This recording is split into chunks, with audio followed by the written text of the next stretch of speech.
शांति।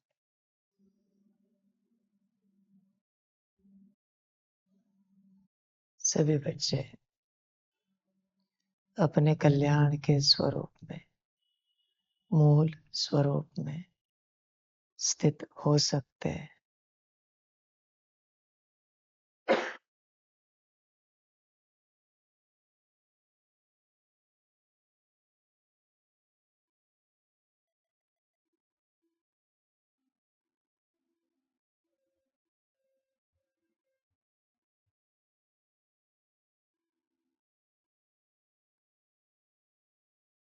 जो यात्रा आत्मा के कल्याण की है, अनंत कल्पों से जो आत्मा पार्ट बजा रही है, वो अपने अस्तित्व को लेकर विस्मृत हो गई है। परमात्मा आया है स्मृति दिलाने कि बच्चे तुम आत्मा हो, अपने स्वरूप में आओ, अपने स्वरूप में स्थित हो जाओ। फिर परमात्मा की एक एक शिक्षा धारण करो और अपना कल्याण करो। परमात्मा का ज्ञान अति सहज होता है। वो दोबारा आया है तुम्हें यह ज्ञान देने। अनंत कल्पों पहले तुमने यह ज्ञान लिया था, संपन्न संपूर्ण बने थे।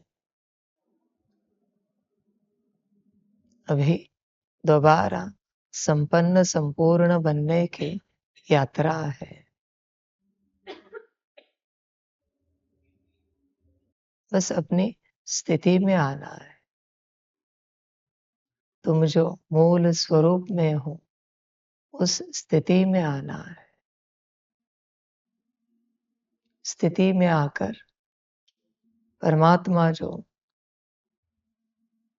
कल्याण का ज्ञान दे रहा है, मार्गदर्शन कर रहा है, वह एक एक बात अपने कर्मों में, संस्कारों में उतारते जाना है। शक्तियों से, गुणों से, दिव्य गुणों से अपने आप को भरपूर करना है।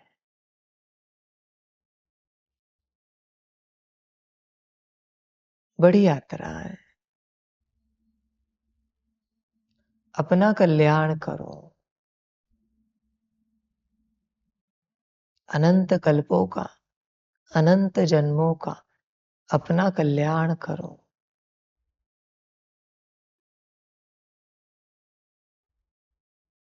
कलयुग अपनी अंतिम सीमा पर है। स्वाभाविक है आत्मा का परवश होना, पर कलयुग भी चाहता है कि सारा संसार जागे।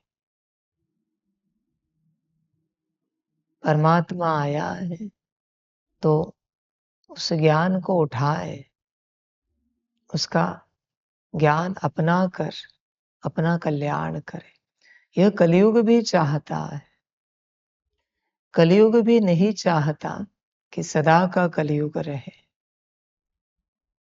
वो भी चाहता है सतयुग आ जाए, हर आत्मा देवी देवता बने, संपन्न संपूर्ण बने, उच्च अवस्था में आए। समय परिवर्तन का है। यात्रा परिवर्तन की है। यही एक समय होता है जहां आत्मा अपने आप को कलयुगी से सतयुगी बनाती है। पूर्ण रूप से परिवर्तन करती है। परमात्मा का ज्ञान अपनाओ और अपना परिवर्तन करो। हर छोटी छोटी बात जिससे तुम्हें दुख मिलता है, उसे त्यागो, उसे छोड़ो। हर वह छोटी बड़ी बात जिससे आत्मा को सुख मिलता है, उसे अपनाओ। बहुत सहज यात्रा है। बस अपनी स्थिति में आओ और यात्रा करो। परिवर्तन निश्चित रूप से होगा।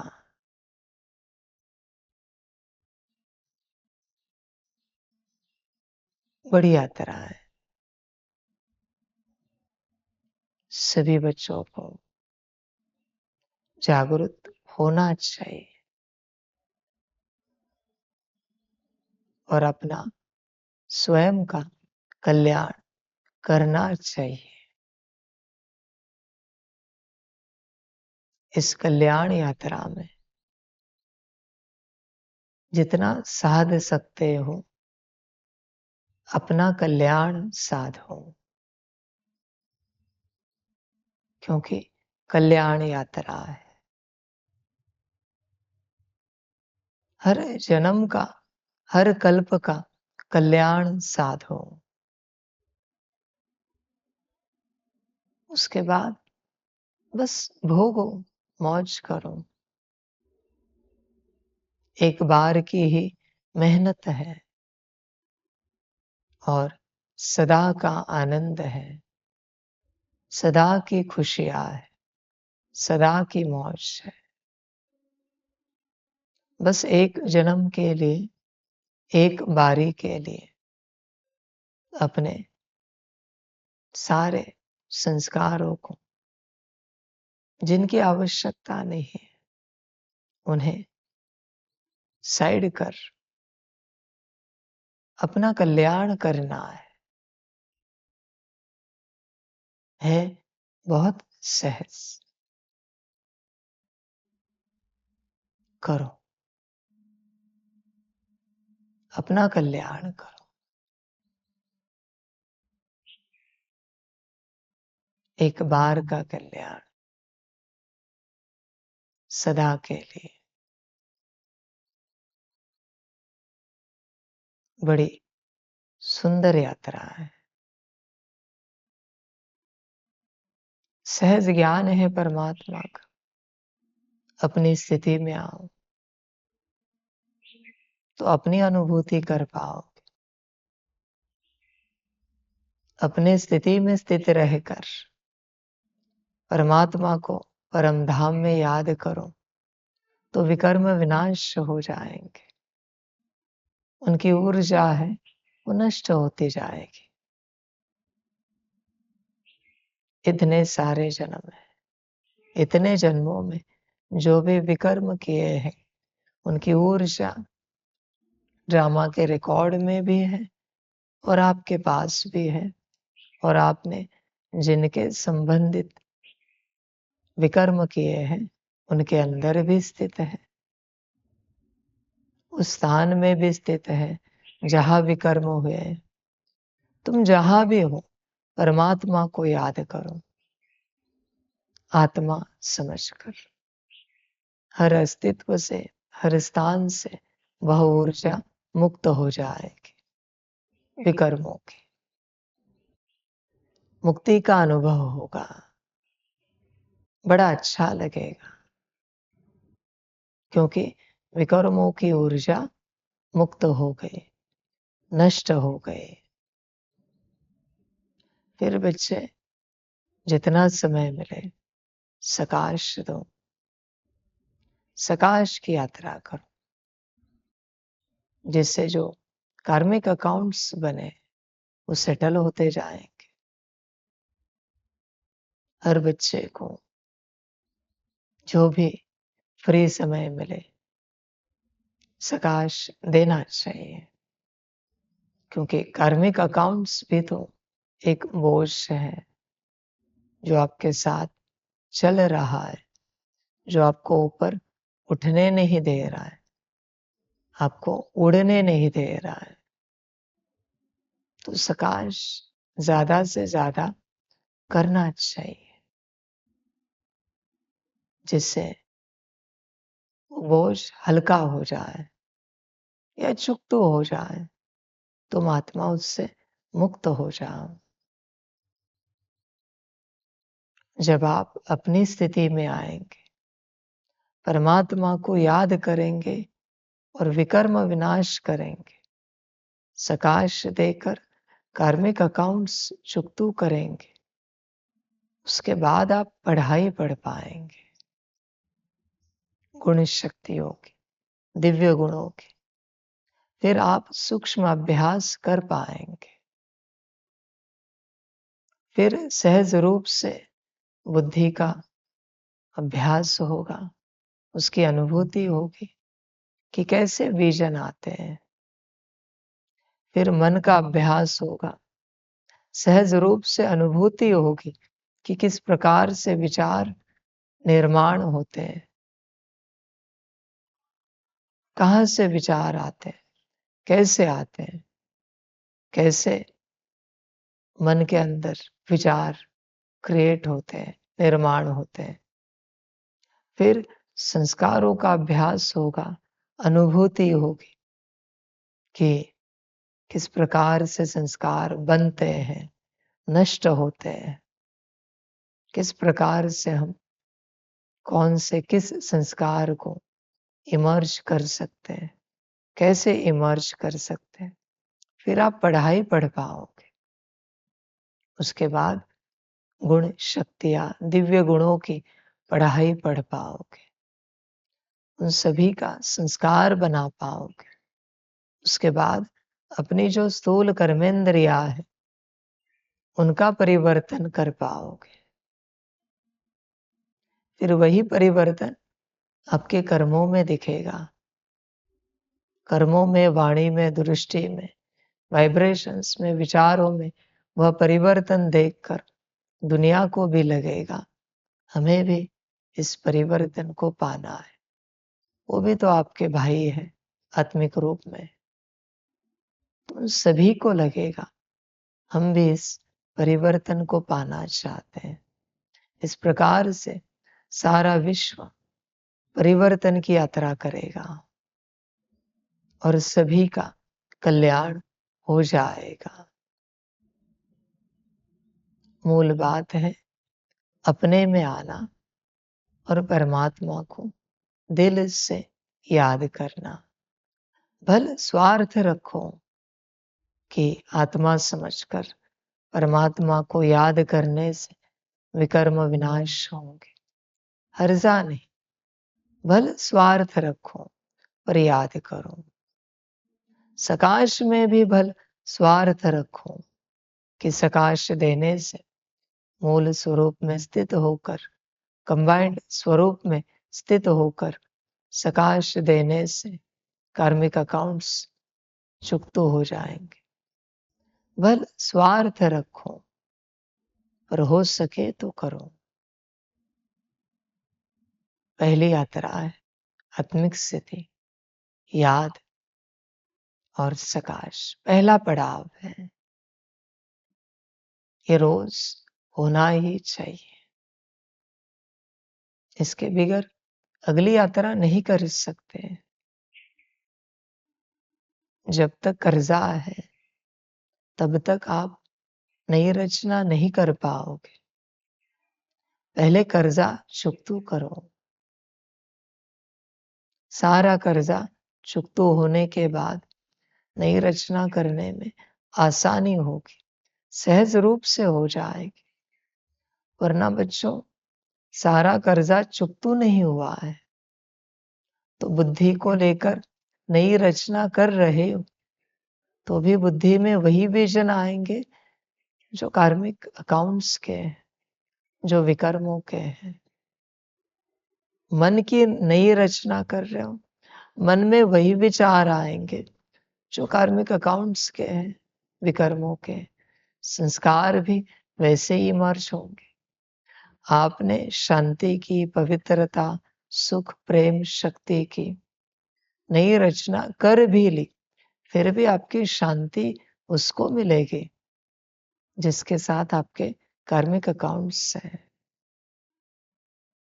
जिसके साथ आपके विकर्म बने हुए हैं। वो सारे गुण, सारी शक्तियां वो लेकर चला जाएगा। जैसे बच्चों, किसी के ऊपर कोई कर्जा है, उसने चुकता नहीं किया, 1 करोड़ का कर्जा है, दिया नहीं है, 20 लाख, 30 लाख, 40 लाख, 50 लाख का घर बना दिया। तो जैसे ही कर्जे देने वाले को, कर्जे वाले को खबर मिलती है, वो आके घर छीन लेता है, कहता है ये मेरा घर है, क्योंकि 1 करोड़ का कर्जा बाकी है। इस घर की अमाउंट कितनी है बताओ? 50 लाख। तो 50 लाख कर्जे में से माफ, 50 लाख अभी भी बाकी है। उसी प्रकार से आप जो कुछ नई रचना करोगे, वो सब उसको मिलेगी जिसके साथ आपके विकर्म है, आपका कार्मिक अकाउंट बाकी है। पहले उसे चुकता करो, फिर अपनी नई रचना करो, फिर नई रचना होगी। हर आत्मा का सदा पहले पड़ाव पर ध्यान होना चाहिए। आत्मिक स्थिति, मूल स्वरूप, याद और सकाश, 3 बातें हैं। इसे बिना चुके रोज करना चाहिए, तब अगली अनुभूतियां होंगी। बड़ी यात्रा है, अगली कक्षा में नहीं जाओ, यह पहली कक्षा की पढ़ाई है। आत्मिक स्थिति, याद और सकाश, इस पर ध्यान दो।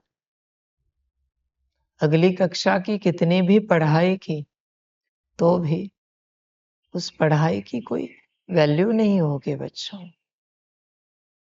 इस पढ़ाई पर ध्यान दो, सब क्लियर करो,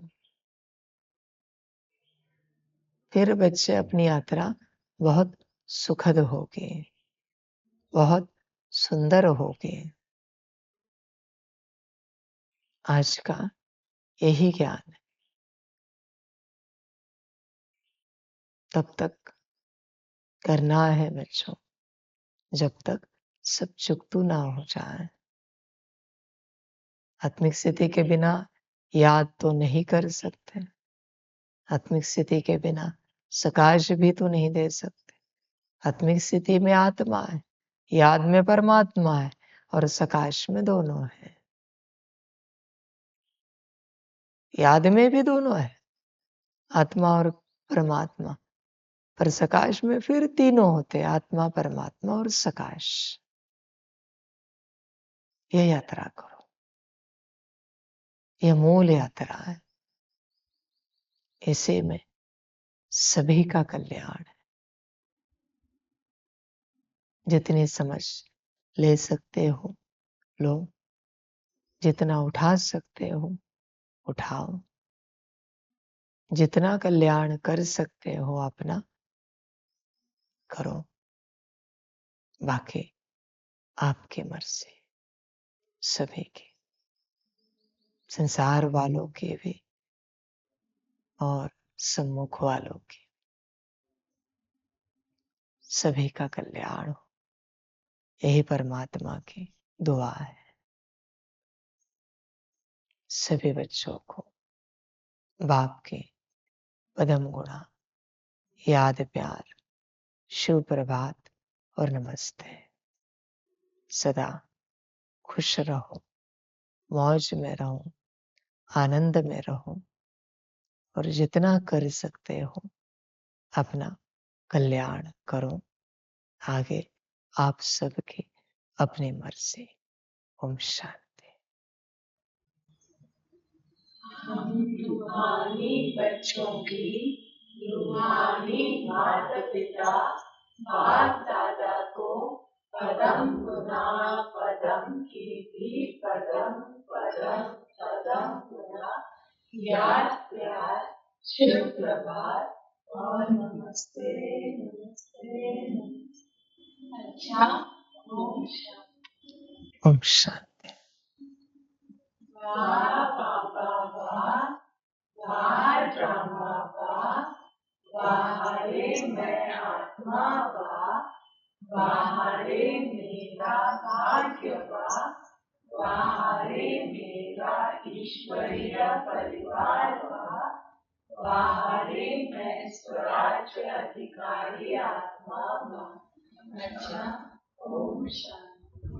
मेरा बाबा मीठा बाबा, प्यारा बाबा, पदम गुना पदम गुना पदम गुना, शुक्रिया बाबा शुक्रिया बाबा शुक्रिया बाबा। अच्छा, ओम शांति।